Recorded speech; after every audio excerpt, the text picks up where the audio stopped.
I am so excited about this conversation that you get to be a fly on the wall for as we dive into a conversation around Clifton Strengths with my good friend, Shaina Lane. Shaina obviously is another Gallup Certified Strengths Coach, and we met at a strengths retreat and became fast friends. We're both high relators, so we connected and that's it. Like we're friends for life now.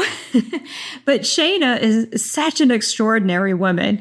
She has done so many things, not only in her career, but also in her hobbies, like running and finishing a full Ironman. Hello. And she also just published her first book on leadership. And we're going to talk about all of these things in our conversation today. So pop in those earbuds, get ready. This is going to be such a powerful conversation around Clifton Strengths and how they show up in the world and in your life and in Shaina's life.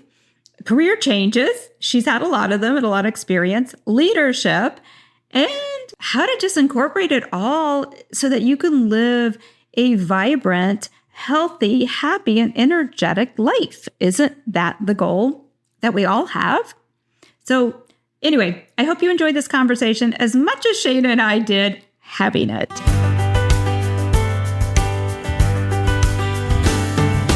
Welcome to the Discovering Your Calling podcast. I'm your host, Sherry Miter. I'm here to help you unleash your strengths and get clarity on your calling. I believe when you find your purpose in life, fulfillment, joy, and success will follow. If you're ready, pop in those earbuds, hit that follow button, and join me on this journey toward discovering your calling. Welcome back, listeners, to the Discovering Your Calling podcast. I'm your host, Sherry Miter, and today we are talking to my friend, Shaina Lane, and Shaina and I are both Gallup Certified CliftonStrengths Coaches, and that's how we have met. We got to hang out together a couple years ago, actually in person in Michigan, which was super fun. And today we're going to talk all about Shaina's journey, her Clifton Strengths, and exciting new books she just launched. So welcome to the podcast, Shaina. Thank you so much for having me, Sherry. I'm so excited to be here. I've been following it along on social media, and I was like, wouldn't it be cool someday to be on that podcast? And here I am. Here you are. And it's fun because I've been thinking recently, wouldn't it be cool to write a book? And I'm excited to, talk to you about your journey on writing the book. And we'll get there at the end of the podcast. But I want to let's start from your experience with Clifton Strengths. When were you first exposed to Clifton Strengths? Yeah, gosh, I always think about that. And I want to go back to like, how many years ago did I start using this? But I was a young leader in healthcare, and we had a change in our administrator, and we were kind of a ragtag group of senior leaders who hadn't had strong leadership above us in a while. And so that's why I say we were kind of ragtag, but the new administrator that came in was really, really strong in people development. And so she introduced us to leadership development. She brought in all sorts of tools and resources, facilitators. She had an instructor from her MBA program come in and do like a 2-day retreat with us. But she introduced us to Clifton Strengths. We did it with our senior leadership team. And what was really the most helpful about that is she said, anytime I'm going to a networking event, I'm taking Michelle with me because Michelle's got high woo and she loves to just talk to all the people. And that's why I take her with me. And, Nate's in charge of facilities because he is cool as a cucumber when the water goes out in the facility and nobody can flush a toilet, right? Because he has high restorative. And so that's why Nate does this. And so she really helped us understand why and how she leveraged our strengths. And it made so much sense to me. And I think reading through my report and my top 5 strengths at that time, it was really validating, but it was useful. Like I could actually take it and apply it. And I could think of real life scenarios where this strength showed up for good or for bad. And so I really took it and ran with it. And I started doing that with each of the teams that I led afterwards. And so I was facilitating and working with strengths for quite a while before I got certified through Gallup in 2019. And that was, it was incredible. well, number one, I have learner really high, is number three. So just going and learning and like getting all of the books and the resources was pretty fantastic. And so it just really deepened my understanding of the assessment and the tool and how to leverage it. And so it's been really fun. I've enjoyed Clifton Strengths, and I've found it to be, for me, in my hands, the most relevant, applicable, tangible assessment for individual and team development. I love that. And I want to applaud your former leader, your former boss, that one, just bringing in development. And we all know that, or we should know, if you are a leader, you're running an organization, like that's what people want. It's not, and I know you had a post not too long ago, something about it's not the food. We love the food, but it's not the food that keeps people coming, that keeps the teams. Oh my gosh, I have that conversation at least once a week. Great, you're planning all these parties. What are you doing for retention? Right. And that's a whole other conversation we could have. Sure. And if you are a leader and you're looking to retain people, follow Shaina, get her book. We're going to talk about. You need the book. You need the book if you're a leader. And even if you're not a leader, you need the book. Like I learned so much as an entrepreneur. Yeah. Yep. And even if you're just leading yourself, like there's things you can learn. But anyway, I applaud her for bringing in resources. And as far as Clifton Strengths is concerned, the fact that she made it tangible for you, because I hear, and I'm sure you do too, like, oh, that Strengths Finder thing. Yeah, I think I took that assessment back in this job, but I never really did anything. It was interesting. It was really cool to see, but I can't remember where I put my report. It's been a few years. Yes. I hear that all the time. But in the same vein, I just had this conversation with a leader not too long ago who was saying it was in an organization that was using a different tool. It wasn't Clifton Strengths, but they were saying, this is super important. You need to train my leaders on how to use this because it's invaluable and it's so incredibly powerful. And I said, okay, have you spoken with them about how you've used it? Well, I'm not using it. Oh, so even though you say it's important, but you're not using it, they're not going to listen to me when I say, hey, you should really use this assessment because it's really valuable. You've got to model the way, like you've got to show the way and go the way, right? And so I think Clifton Strengths is the same. And that's what Meredith, my leader, did for us, was she was like, this is how I use this. So we're like, oh, she's using it and she's successful and our team is functioning in a high performing way. Oh, it made a lot more sense. And we were a lot more motivated to do it. Right. And I love the key thing you just said too, is a high performing way. And that's really what the strengths is about, is becoming, whether it's us as an individual, if you're an entrepreneur listening to this, if you are a leader, your teams, or you're in a relationship with someone, like everything, it brings in that higher level of performing, because we can all live and work in our own natural strengths. That being said, let's go over what are your top 10, and we get to dive into 10 because, normally if I'm talking to somebody, I actually have 2 other interviews today and we're talking about strengths for podcast interviews, and we're just diving into the top 5 with them because they're newer, first time, whatever. But you and I, Shaina, we get to talk about top 10 because we're both strengths coaches here, so we can do this. So I know. You want to share what your top 10 are? Yes. Can I look them up? Oh, I got them right here. You want me to share? Okay. I know that I don't have the 6 to 10 in order, but yeah. So responsibility, relator, learner, arranger, includer, focus, harmony, discipline, consistency. Yep. Input, discipline, empathy is what I have. Input, discipline, empathy. Yes. See, I know they all kind of land in there, but I forget the order. I know empathy's 10. Because that one surprised me. I've worked really, really hard on, growing up in a household that displayed zero empathy, right?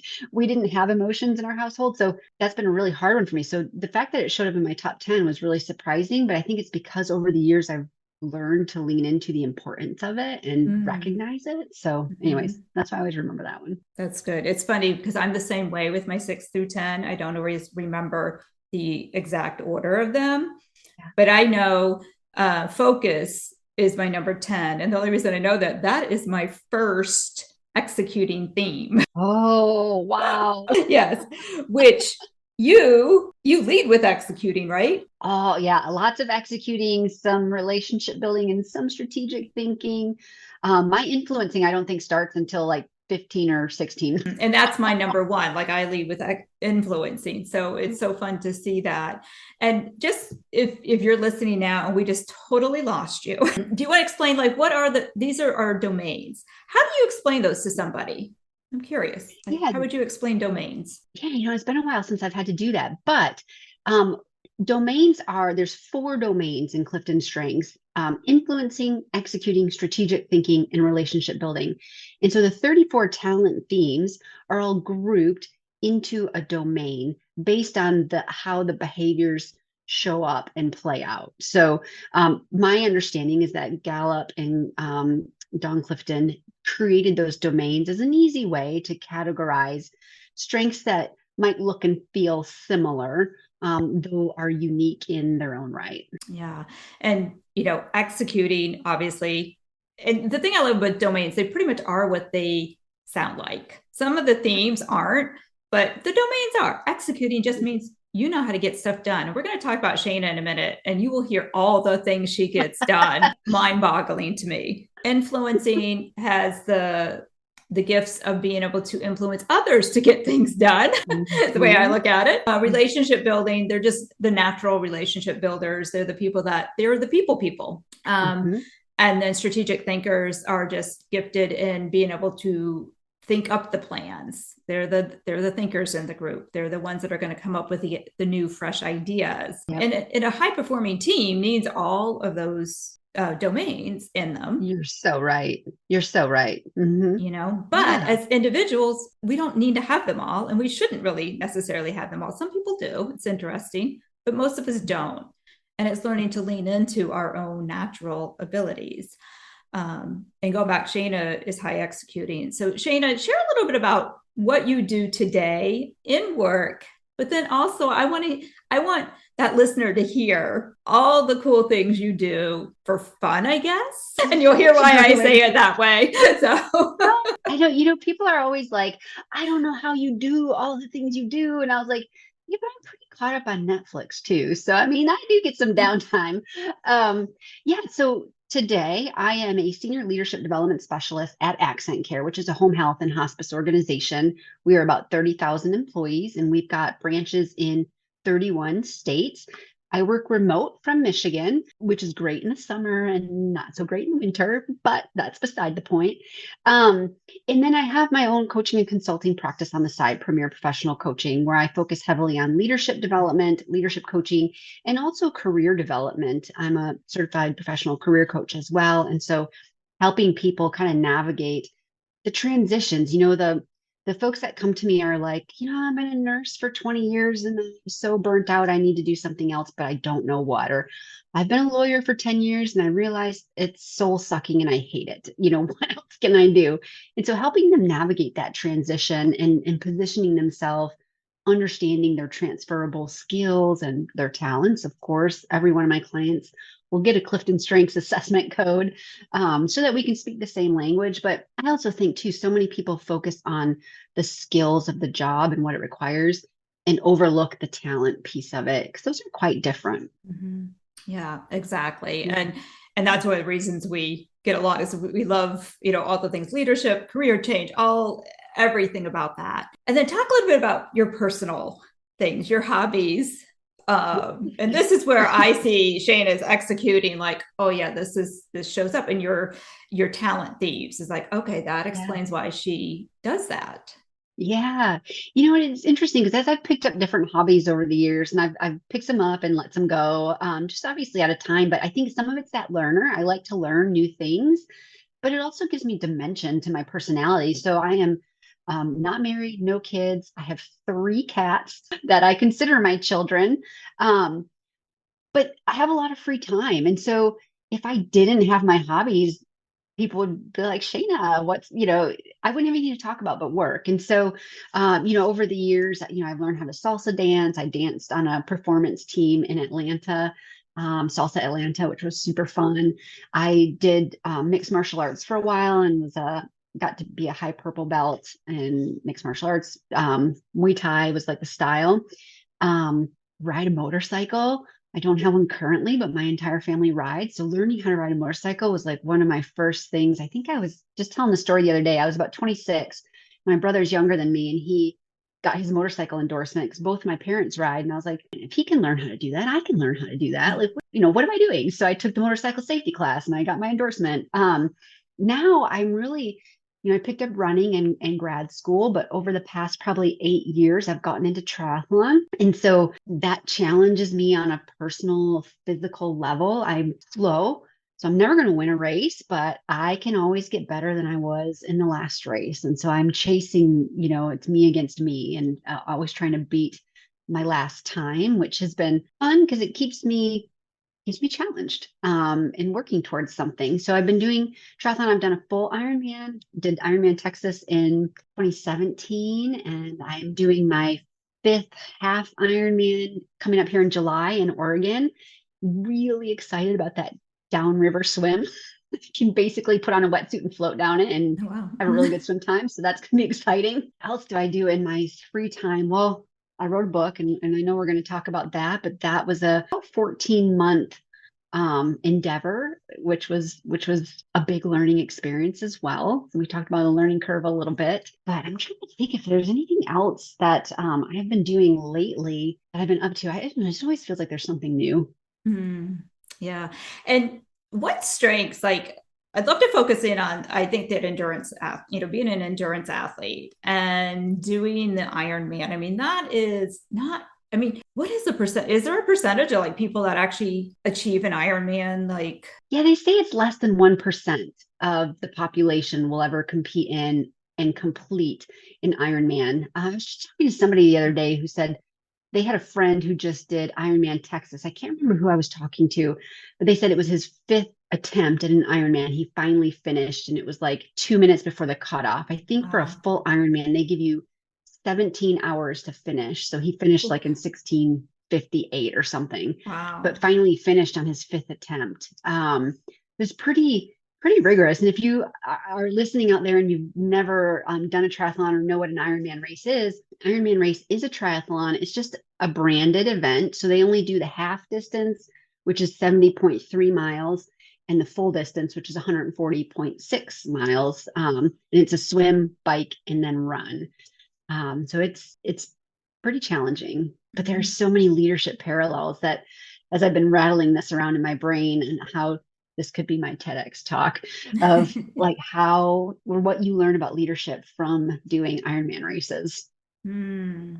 And I want to come back to that, but I would like to hear from you, like for you, which of your talent themes did you have to really lean into, or do you have to lean into, because it's something you're still doing, that you have to lean into in order to go, even just go out for a run when you don't want to, or to complete the Ironman? Like, what do you see with your talent themes? Which ones help you, and maybe which ones hinder you sometimes? Yeah, I feel like it's more about reining in my talents sometimes. So the responsibility and discipline obviously is what propels me to get the training done, right? Like once I've signed up for something, once I've committed to something, I have to do it. I can't not do it. So there's that component of it. I love the community feel of it. And I think a lot of that is my includer talent of being included in this community of endurance athletes is really motivating and energizing for me as well. But I think Sherry, it always gets to a point when I'm like halfway through my training cycle where I'm like, why do I do this to myself? I'm not going to sign up for any more races. I just want to go out and run because I want to run, not because I have to run as a part of a training plan. But that usually lasts a couple weeks after a race. And then I'm riding the high of the race and I sign up again. And before you know it, I'm like back into a schedule where I lean into that discipline and the responsibility of doing that. And then, of course, I have some good friends that race with me. And I think that appeals to my relator talent as well. Just the closeness of, when Kathleen and I were training for the Ironman together, we'd have to do 100-mile bike rides and that would take 7 hours. And so we're on a bike trail for 7 hours together. We talk about anything and everything, right? And then the next day we're out running 20 miles for a training run, which could take 4 hours. And we're talking about all the things then. And so you really develop some deep friendships through endurance racing if you've got folks that you're doing it with. So I think it appeals to relater too. That makes sense. That makes sense. Which of your talent themes do you feel like might hinder you, or which ones get in the way of the ones that make you think that, why do I do this to myself? Like, I think it's that responsibility. I've got to rein in and, I don't know which one. Sure, I do it to challenge myself. And maybe you can help me brainstorm that a little bit around which talent theme might enjoy the challenge of just getting better. I've struggled to link that to a specific talent theme, but I think that's what drives the desire to continue to do these races. It's to not be stagnant, but maybe it is just to be a little bit interesting and not just a one-dimensional person that goes to work and goes to sleep too, So and I keep yeah. looking down at them because like you're not competitive, right? That's pretty competition's low. Yeah. And achiever, I think achiever is maybe in my top 15, but not high. So I don't know. I don't know what drives that. The challenge of, I always used to say, like, again, I'm slow, so I'm never going to win a race, but I want healthy heart and lungs. Maybe it's growing up in my career, starting in orthopedics and working in sports medicine. Initially when I started my career, I worked in the college and I worked with college athletes, young, fit, healthy individuals. And then I switched into a different industry and I started working in an orthopedic clinic in sports medicine. And you'd see, for example, the 91-year-old that comes in for a little bit of shoulder pain and just wants to get back out on the tennis court, right? Because they've really taken care of themselves their entire life and they're in great shape. They have a little nagging shoulder pain. But then you see the 55-year-old come in who's, disabled, tons of comorbidities, just hasn't really kept up and taken care and maintained their health. And they're so limited in what they can do. And that always just kind of, I think that's sparked a flame in me of like, take care of yourself now while you can, live the healthiest life that you can. And so I think that's part of, why I continue to do these sports is it's just overall health too. And that makes sense where you've seen both, what it looks like to be in the optimum health and then what it looks like to not so much. Yeah.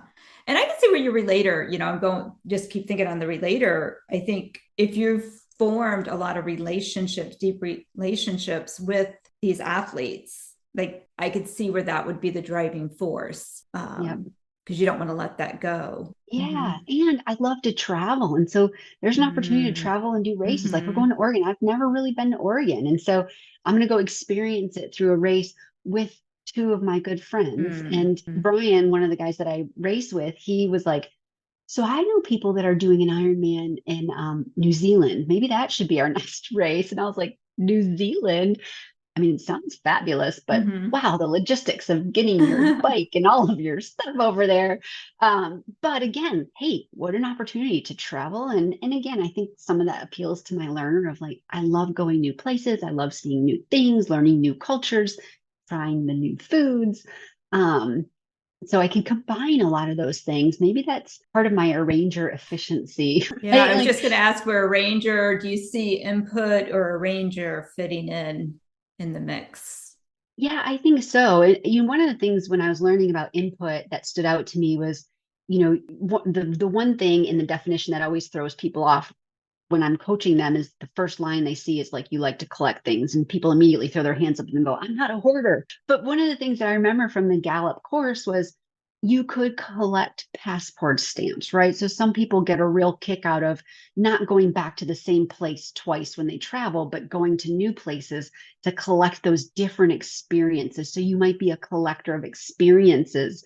And I think that's part of, what drives me in terms of travel is I want new and different, and I want to see all of the things and check all of the places off my bucket list. And people will say, well, what's on your bucket list? I'm like, everywhere that I haven't been. I'll go anywhere, right? Anywhere once, and try not to repeat too many times until I've seen more places. So I think that's where input might come in. And, a ranger has been really helpful for me in terms of being quite busy and managing my schedule with full-time job, a part-time consulting practice, writing a book, getting the training in, which could be up to 2.5 to 3 hours a day of training, and just trying to fit all the pieces together. I sit down at the beginning of the week and I arrange my schedule to make sure I can fit everything in where I want to fit it in. And, I just, I love it. And I thank my arranger for that. Do you use like a time blocking? Is that how you, or like I how do you? try to, but the challenge for me is I can get a little bit fidgety, maybe is the right word, when the time blocking doesn't work out. So I Mm. try not to set it up too rigid because like clients will cancel sometimes last minute or need to reschedule. And then I'm like, my schedule was set. So it's really more of as I'm adapting to, I used to be really, really rigid when I lived in Atlanta and I worked in the clinic. I had to be in the clinic every day at whatever time it was, 7:30. So I would go to the gym at 5 a.m. every morning because in Atlanta you have traffic. And so it made a lot of sense to get to the gym, which was like 2 miles from the clinic early before there's traffic, get my workout in. Because I knew if I waited to go to work on time, I'd be sitting for an hour in traffic when it would normally only take me 12 minutes. So I was really disciplined. And what I'm realizing is maybe that wasn't so much my discipline, but the convenience of it. Because now that I work from home, I'm like, well, I don't have to get up at 5 a.m. All Like right. I've got a break at lunch. I could do that 45-minute bike ride at lunch or, Mhm. oh, my last meeting ends at 3 today and it's going to be sunny and 60 at 3 versus 45 and dark at 6 a.m. So go for that 3 o'clock run instead. And so being able to shift, so the discipline allows me to continue to get it in, but where is up to my arranger. I don't know what time of Mm. day, what I could it love be? that. I love that. I love that. And that's a good visual, I hope, for somebody that's listening, because sometimes I have, and Shayna, feel free to jump in on this, on your thoughts with this. I hear people, well, that's my number one. And we do talk in number one, number two, but strengths are not linear and they're not, meant to be hierarchy, kind of like your one is your most important. It's learning which ones to pull from at any given time. And they're more, I like to think of them as a pie chart, that circular, depending on what it is you're trying to accomplish in that given moment goes in the center. And then you get to almost like spin the wheel. It's like, all right, which ones do I need now? And like you said, your arranger can help, but then your discipline you need to make sure it gets done. And maybe your responsibility, because you're responsible to your clients, to your job, to yourself, Yes. it's what you're going to help me accomplish, the week's goal. Yeah, And based on what you need to do. You're mhm, right. You're right. versus, like, oh, I've always got to have 1, 2, 3, 4, 5, probably not going to happen that way. Yeah. Well, and I always, I'll have clients who will say to me, like, oh, if they get their top five, they'll say, well, I'm shocked that this one landed at 5 and not at 1. And, I tell them not to get too caught up in the statistics of it because the statistical difference between 1 and 5 is probably not much. But, if you have your full report, whatever shows up 1, 2, and 3 shows up that way, probably because it shows up the strongest for you. And I think what I learned through the course, and you probably learned the same, is people should start their development with 1 through 5 and see, are there ones that you need to bring up from a raw talent to a strength, or some that maybe you need to rein in that might show up too strong. The too much of a good thing can sometimes not be such a good thing, right? My responsibility sometimes. Or there's something you need to rein back. And once you get that top 5 functioning, or like firing on all cylinders, then working on the 6 through 10. And I don't know if it's the growth mindset, but I always feel like I still have work to do on my 1 through 5. And so that's why it's really easy for me to rattle those off because I'm constantly thinking about how am I leveraging those to the best that they can be before I really dig in and start focusing on 6 through 10, though I can tell where those show up for me.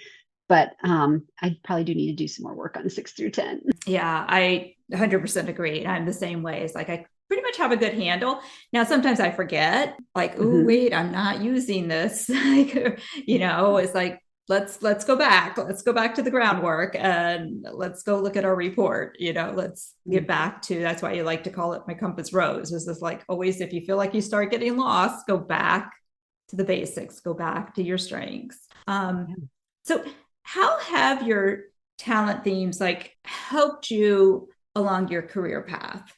And maybe share a little bit about like what has your career path look like? Because you mentioned that you started with working with the athletes and then changed. And then what's the rest look like? Yeah, yeah. So I started my career in athletic training and sports medicine. So working with athletes on the basketball court and football fields and taking care of injuries. And, athletic trainers are really for those that aren't familiar, we're not the ones that are in the gym teaching how to lift weights, though that is part of our training.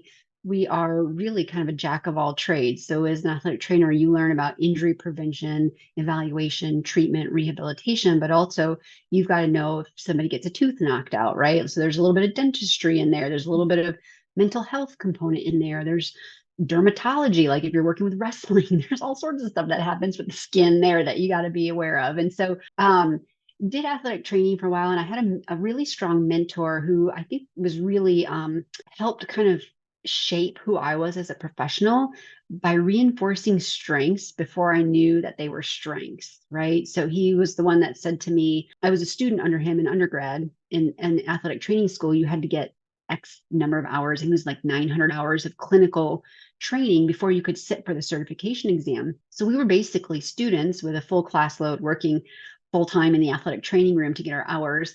And then some of us working intramurals at night to make a little extra money. But, I went to grad school. Todd helped me find a graduate assistantship down at Auburn. And right about the time I was finishing, his assistant was like, I think I'm going to quit. No, I don't think I'm going to quit. Oh, I think I'm going to quit. No, I don't. And he kept talking to me. He's like, if Julie leaves, I'd like to talk to you about coming back to be my assistant. And she finally made up her mind. And I flew up to do an interview, though he told me I was pretty much the only candidate.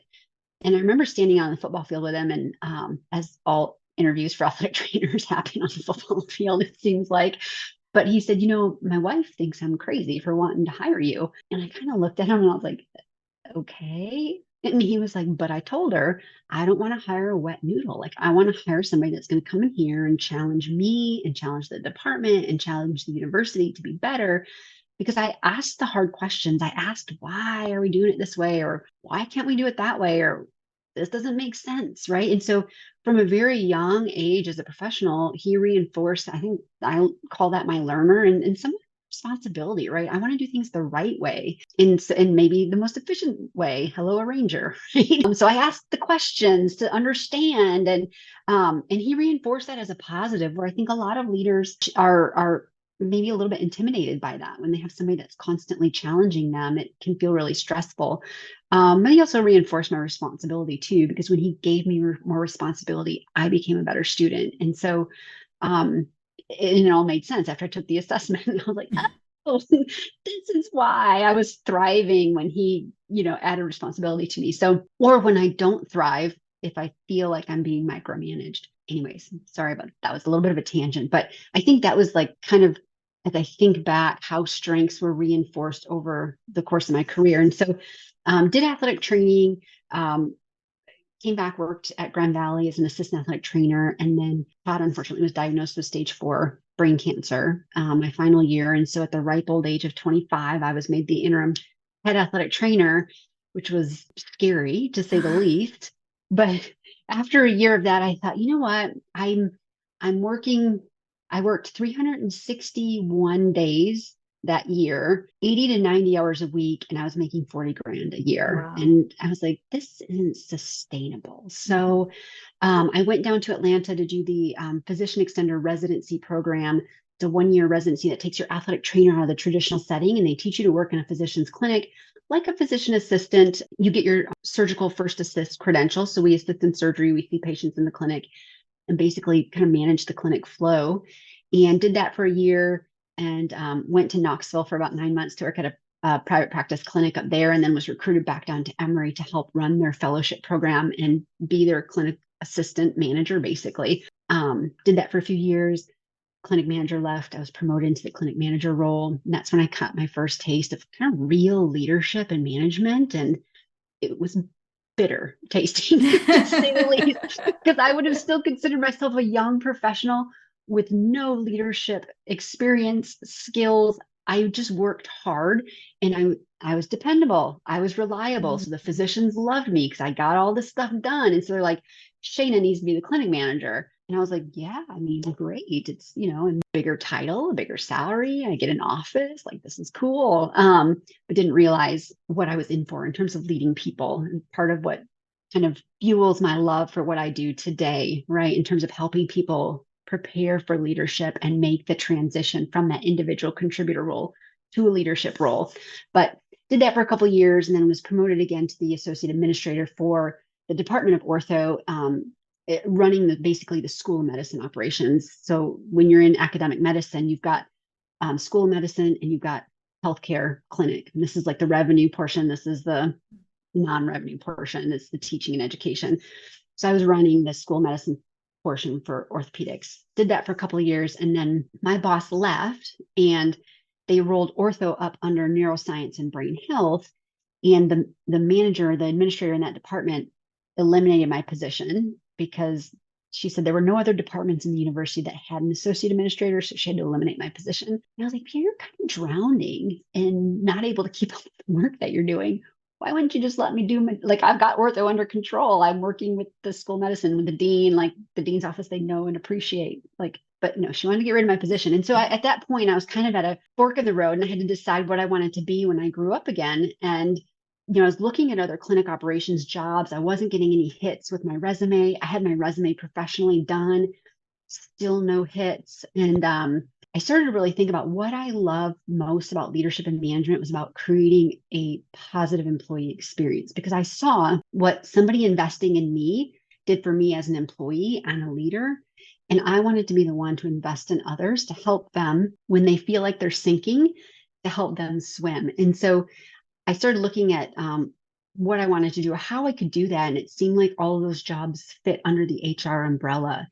And so I shifted my focus. I sat for the SHRM CP exam, which again was fun. High learner, right? Oh, I get to learn something new. I get a big, box of study material to study and sit for an exam. So that was really fun, I guess. But did that, shifted into HR and then into an employee success role, which was really exciting because I got to own employee engagement, leadership development, learning and development for this small healthcare software company. And and that's when in 2019, I got my Gallup certification and I thought, you know what, I'm going to do some stuff with this because I love it and I want to use it more. I want to do more of the work that I love and that I think is meaningful. And so that's when I started my premier professional coaching and I've just been enjoying life ever since. I feel like I've landed where I'm supposed to be, doing the work that I'm supposed to be doing.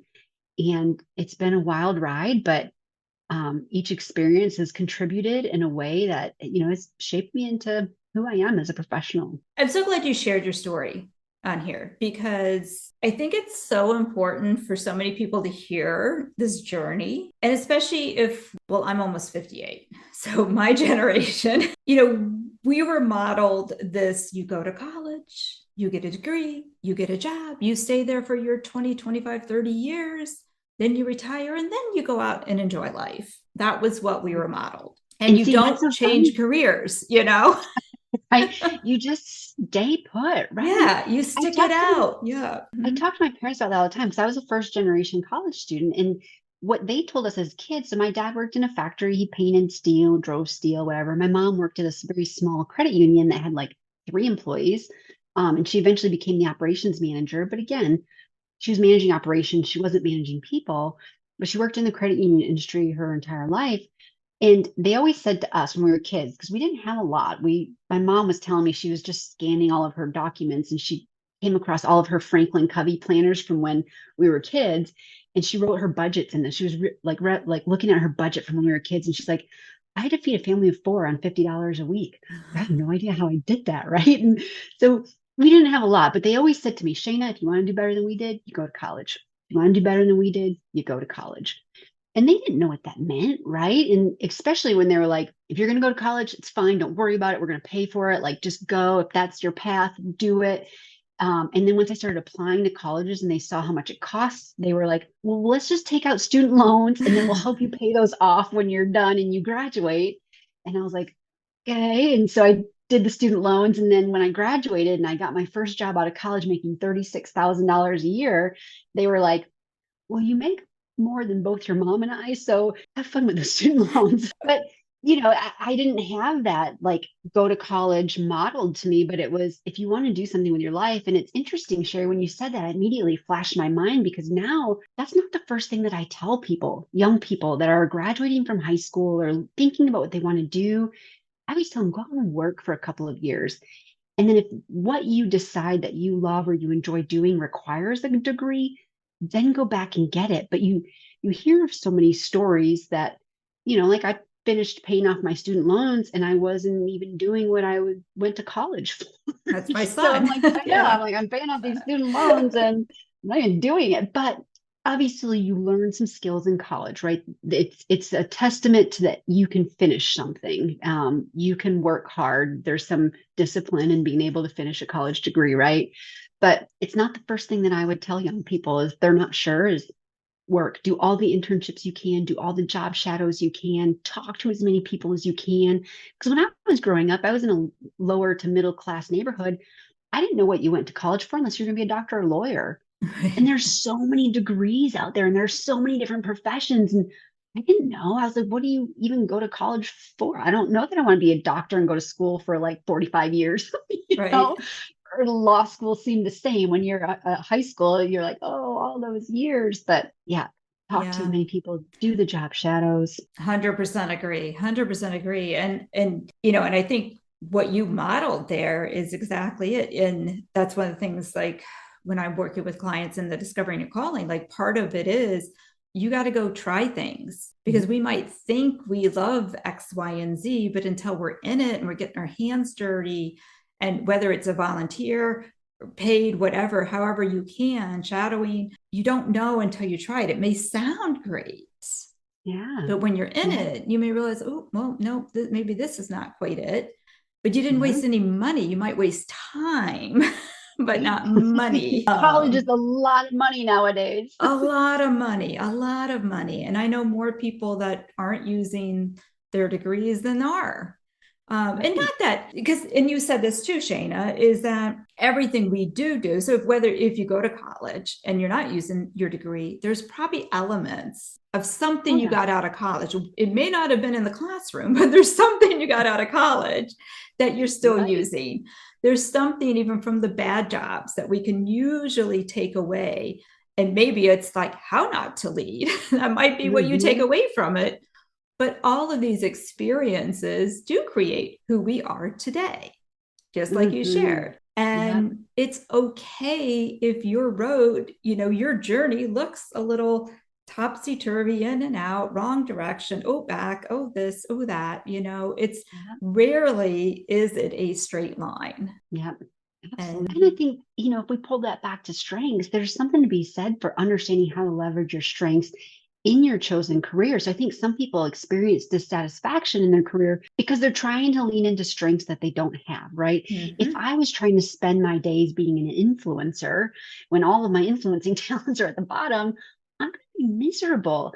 But if I just show up and lean into my responsibility and relator with my clients of doing good work for them and building relationships and doing things that help them in a meaningful way, that's when I'm going to be successful, and that's when I'm going to enjoy my job, not trying to be a social media influencer by any means. right. And have the energy. And you can, if by chance you're watching this on YouTube, you can see Shaina light up when she talks about doing these things and the energy. If you're not watching, you could hear it in her voice. And trust me, she's smiling. And that's what happens when you are working in your strengths. Mm-hmm. It feeds your energy versus draining your energy. And those are some of the clues and everything. So I know we could go on and on and on, Shaina, you and I, on I know. this. Oh my gosh, this could be like a 4-hour podcast, couldn't it? Yes, but because a listener does not want that, I want to make sure we save time to talk about your book. So Mm-hmm. let's make this little transition here. And going back though to one of the things you had said about you were hired to be a manager leader. I don't remember exact position, but based on the fact that you were a good performer. And that was kind of the one of the things that led you to this, passion for leadership. And again, this is something we see, we hear all the time. And maybe you're listening and maybe that's happened to you, that I see that in sales. Like I have a sales background, happens all the time. Oh, you're so great at Healthcare, sales. You should be the software. leader. You should manage the sales team now. Those are two totally different skills, totally different skills Yes. base and strengths base. Yes. Um, so talk about like how that experience, and then also you were mentored, you mentioned taught a lot, you saw good leadership, you saw ineffective leadership, you experienced both ends. What made you decide to put it all in a book? I'm an introvert and all the things happen in my head. That was a good way Okay. of getting it out of my head. But actually, I was talking to my friend Clara one day. She is a CHRO at a healthcare system down in Tennessee. And she's a Clifton Strengths coach as well. I actually met her at my certification course in 2019. But I was talking to her about a lot of the clients that I was talking to and working with on leadership. It was all the same thing, all the same themes. And I was like, I was like, I feel like a broken record. I'm saying the same things over and over and over again. And she's like, maybe you should just write a book. I was like, I should write a book. It was really funny because it was kind of like, yeah, I should, like half joking, half not joking. And like within minutes, she had Googled some book writing course and texted me the link to it. And I was like, all right, I've got High Learner. I can go sit through a 90-minute webinar on how to write a book and self-publish it. So I did that. I went to this 90-minute webinar, totally leveraged some activator there. I don't know where that came from, but I was like, sign up right now. And I was sold. I mean, the way the guy pitched the course was like, anybody can write a book. You've got it in you because you're writing from your experience, and that's what makes it different. And I think that's where a lot of the authors that I've talked to since I've started the process have struggled with, what can I say that's different, right? I've read all of the leadership development books. And I was like, what can I say that's different, that Simon Sinek or Brene Brown hasn't already said, right?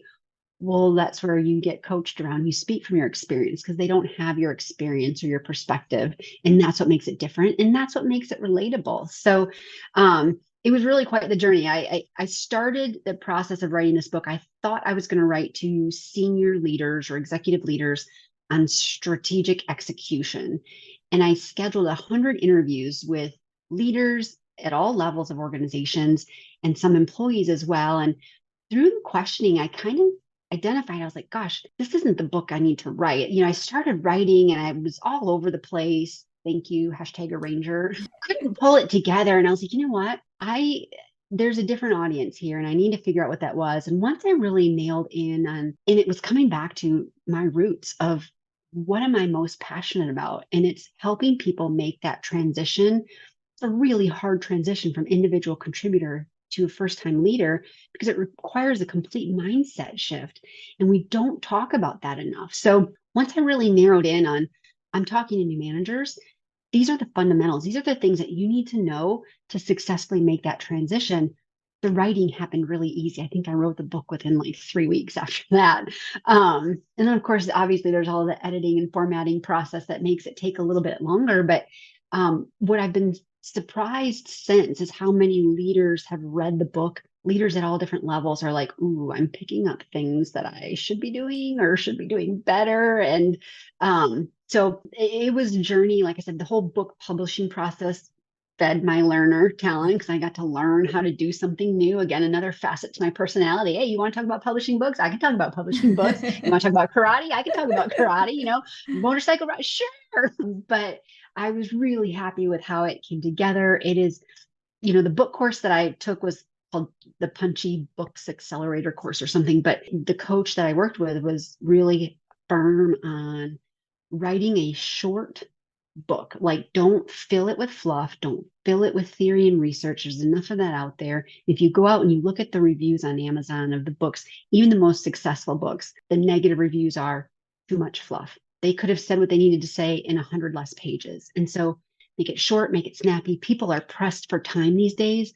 And so I wanted to make the book very, very applicable because I think at that stage of their career, when you're new in leadership, whether you're a young professional or middle-aged professional, whatever that is, you could take that step into leadership at any point in your career and struggle with the same things. But what they really want is somebody that can point them in the right direction and tell them what they don't know yet. So that's what I was hoping to accomplish with the book. And I think that we did.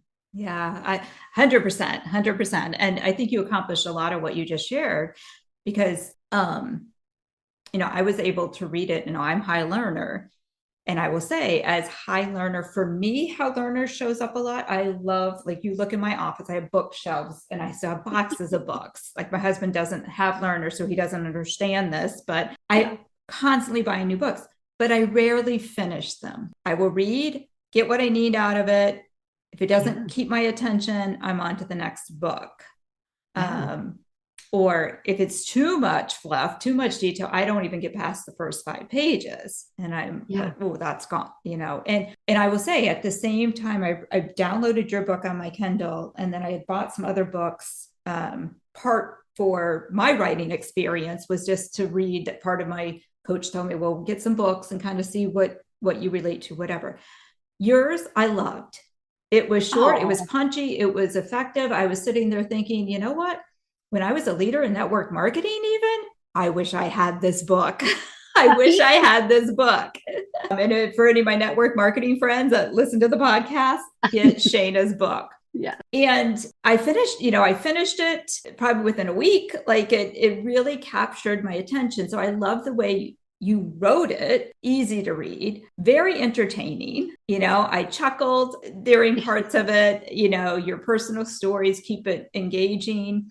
Your real life examples of other leaders kept it interesting. But the core materials, the lessons learned, I honestly see this book as something that leaders should get, and it should become your leadership go-to when you get stuck on something. Like, it's not, yes, you can sit and easily read it, but then it should be dog-eared. It should be marked. It should be pulled from over and over and over again, kind of like your strengths guide. It's like, you don't just read it once and then forget about it. Like, really, I could see this becoming a leadership classic. Like, I really thought that, and I'm not just saying that because you're my friend, but I honestly felt like when I was done, it's like, that was really just really, really, really well done. Yeah. Really well Well, done. I appreciate the kind words and the thoughtful reflection on it. I think, like I said, I've read all the leadership development books, and I love, like, Crucial Conversations was a game changer for me, right?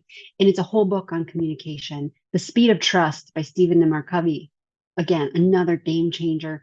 And it's a whole book on trust. Leaders Eat Last by Simon Sinek. And you have all these books that are focused in on one topic. And what I wanted to do is create kind of the culmination of, so not to rewrite all of these books that are out there and really well done, but to pull this resource guide together, like you said, so people have something that's on their desk that they can just pick up and go back to wherever they've dog-eared it. And it's interesting. I just posted actually on social media this morning a review from a reader who was like, in her comments to me, she said, I keep going back to it. Most books are stuffy and I end up just putting them down and not finishing them. But yours, I keep coming back to and referencing as situations come up at work, because it really helps guide me through. And so I appreciate that it's helping people. I mean, that's the purpose, is to be able to help more people. And so they don't feel like they're alone, or they're going to sink in this role that we put them in that they're not fully prepared for.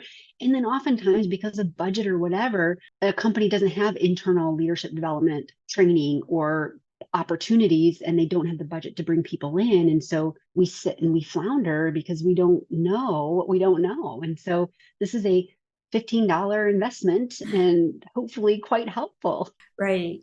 Yeah. I think if you were a new leader, or if I owned a company today and I had just promoted some people into leadership, I would give them 2 tools. One, the full 34 strengths assessment, and probably a coach to help them decipher it. And 2, your book. Like, that would give them a great start to this leadership journey, I on appreciate that. And we didn't talk about the title. I love the title of the book. What's the title of the book? The title of the book is Leadership is Easy. Said no one ever. Yes. So the title is actually Leadership is Easy, and the said no one ever is just part of the design. But it's 11 habits to learn early so you can lead expertly.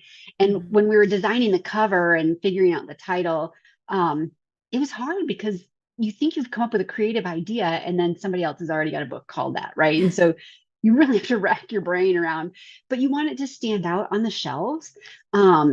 And to catch people's eye. And it is. I actually had one guy come up to me. I was speaking at a conference not too long ago, and he says, I've been going to my kids' track meets with your book in hand and reading it and he said, some guy glanced over on the bleachers and was like, well, the title of that book is wrong. And he's like, no, read the rest of it. And he was like, oh, no, that's true. So it's catching eyes, right? And making people do a double take, like, leadership is not. Yeah, what is this girl talking about? I've got to see what she has to say about this, because I don't believe it, right? But yeah, said no one ever, because Mm. it's not easy. Leading people is hard. And I got that as a resounding theme when I did those 100 interviews with people.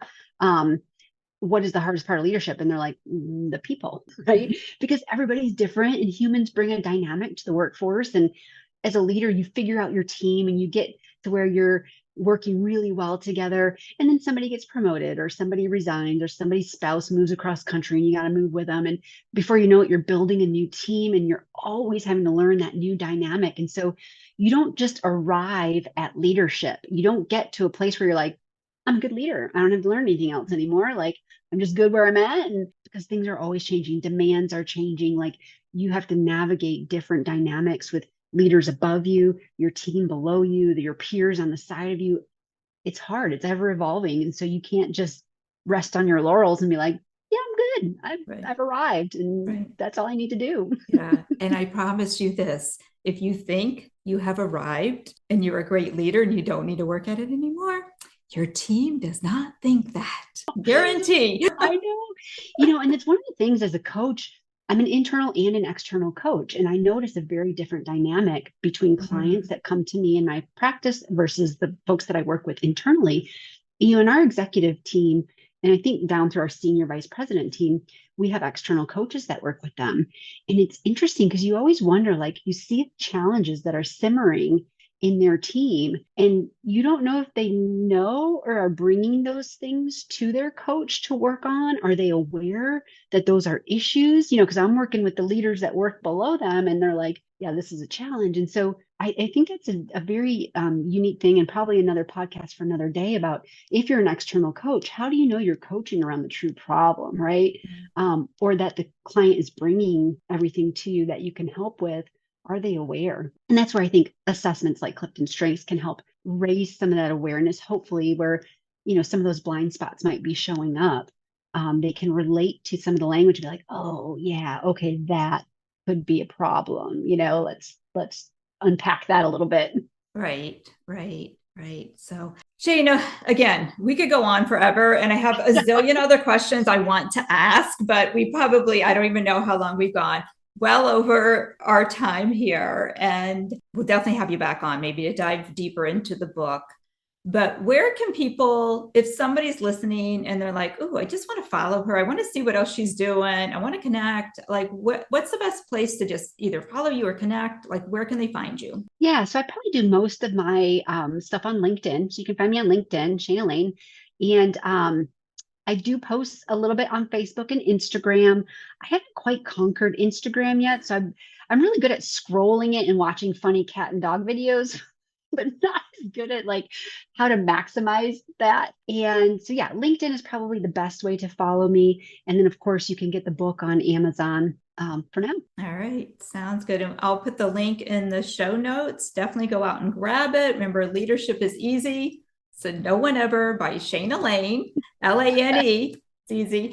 Definitely grab the book. Easy read, but so impactful. So many good nuggets in there for leaders. And even if you're a leader that's been around for a while, it may be time to refresh your leadership skills and just go grab the book and kind of review. Remember what you maybe were doing that maybe you've gotten off track, and how can you do it better? How can you just do it better? So, because we are always evolving. Shaina, anything else that you would add that you were burning to tell that listener that we didn't get to today? No, I think we covered quite a bit. I think really just driving home the value of CliftonStrengths.